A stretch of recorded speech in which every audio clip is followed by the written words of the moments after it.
नमस्कार मित्रों, मैं हूं एडवोकेट मुकुंद महाजन और आप देख रहे हैं लीगल इन्फॉर्मेशन लॉ इनसाइट्स। आज का विषय केवल कानून के विद्यार्थियों के लिए ही नहीं, बल्कि हर नागरिक के लिए अत्यंत महत्वपूर्ण है।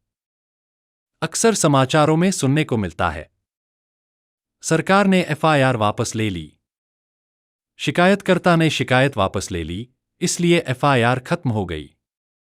एफआईआर दर्ज हो गई, अब व्यक्ति अपराधी बन गया। लेकिन क्या ये बातें वास्तव में कानून के अनुसार सही हैं? उत्तर है नहीं। आज हम कानून, सर्वोच्च न्यायालय के निर्णयों और बीएनएसएस 2023 के आधार पर इन सभी भ्रमों को दूर करेंगे। भाग 1, एफआईआर क्या होती है? एफआईआर अर्थात फर्स्ट इंफॉर्मेशन रिपोर्ट। यह किसी संज्ञेय अपराध, कॉग्निजेबल ऑफेंस, की पहली सूचना होती है, जिसके आधार पर पुलिस जांच प्रारंभ करती है। याद रखिए, एफआईआर केवल जांच की शुरुआत है, न्यायालय का निर्णय नहीं। हमारे संविधान और भारतीय आपराधिक न्याय प्रणाली का मूल सिद्धांत है, हर व्यक्ति तब तक निर्दोष माना जाता है जब तक सक्षम न्यायालय विधि के अनुसार उसका अपराध संदेह से परे सिद्ध न कर दे। इसलिए एफआईआर दर्ज होना और अपराध सिद्ध होना दो बिल्कुल अलग बातें हैं। भाग 2, क्या पुलिस एफआईआर रद्द कर सकती है? बहुत से लोगों को लगता है कि यदि पुलिस चाहे तो एफआईआर समाप्त कर सकती है। यह धारणा गलत है। एक बार एफआईआर दर्ज हो जाने के बाद पुलिस के पास उसे कैंसिल या डिलीट करने का अधिकार नहीं होता। पुलिस का कार्य है निष्पक्ष जांच करना, साक्ष्य एकत्र करना, गवाहों के बयान लेना और कानून के अनुसार अपनी रिपोर्ट न्यायालय के समक्ष प्रस्तुत करना। यदि जांच में यह पाया जाता है कि अपराध हुआ ही नहीं, आरोप झूठे हैं या पर्याप्त साक्ष्य उपलब्ध नहीं है, तो police closure report, final report magistrate के समक्ष प्रस्तुत कर सकती है। लेकिन क्लोजर रिपोर्ट स्वीकार करना या अस्वीकार करना केवल न्यायालय का अधिकार है। भाग 3, क्या शिकायतकर्ता एफआईआर वापस ले सकता है? यह भी एक बड़ा भ्रम है। केवल शिकायतकर्ता के यह कह देने से कि मैं शिकायत वापस लेना चाहता हूं, एफआईआर अपने आप समाप्त नहीं हो जाती। क्यों? क्योंकि एफआईआर दर्ज होने के बाद मामला केवल दो व्यक्तियों के बीच नहीं रहता। वह राज्य बनाम अभियुक्त, स्टेट वर्सेस अक्यूज्ड, का मामला बन जाता है। इसलिए अंतिम निर्णय कानून और न्यायालय की प्रक्रिया के अनुसार ही होगा। भाग 4, क्या सरकार एफआईआर वापस ले सकती है? अब आते हैं सबसे महत्वपूर्ण प्रश्न पर। उत्तर है नहीं। न राज्य सरकार, न केंद्र सरकार, किसी के पास भी प्रशासनिक आदेश से एफआईआर कैंसिल या विड्रॉ करने का अधिकार नहीं है। यह एक बहुत बड़ा कानूनी भ्रम है जिसे अक्सर समाचारों और सोशल मीडिया में गलत तरीके से प्रस्तुत किया जाता है। भाग 5, सरकार क्या कर सकती है? अब एक महत्वपूर्ण अंतर समझिए।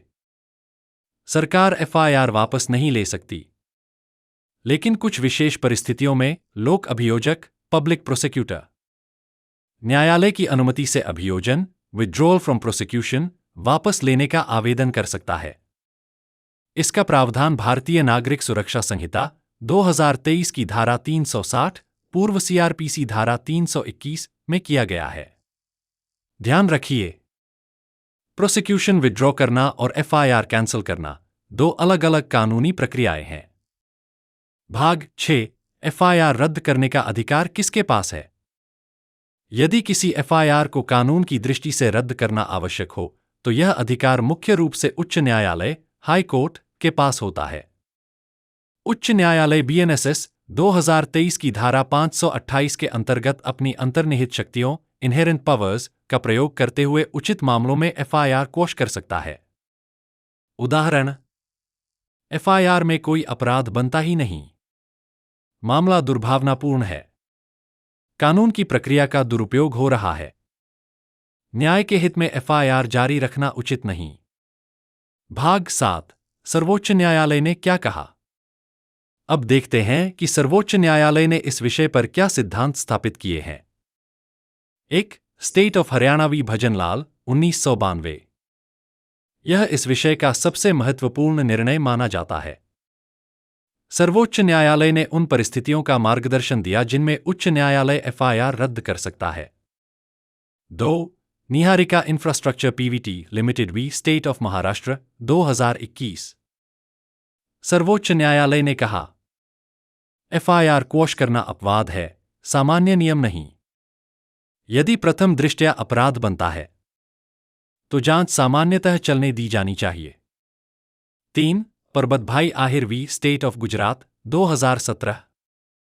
इस निर्णय में सर्वोच्च न्यायालय ने स्पष्ट किया, कुछ निजी विवादों में समझौते के आधार पर एफआईआर क्वॉश की जा सकती है, लेकिन हत्या, बलात्कार, आतंकवाद, भ्रष्टाचार और समाज के विरुद्ध गंभीर अपराधों में सिर्फ समझौते के आधार पर एफआईआर समाप्त नहीं की जा सकती।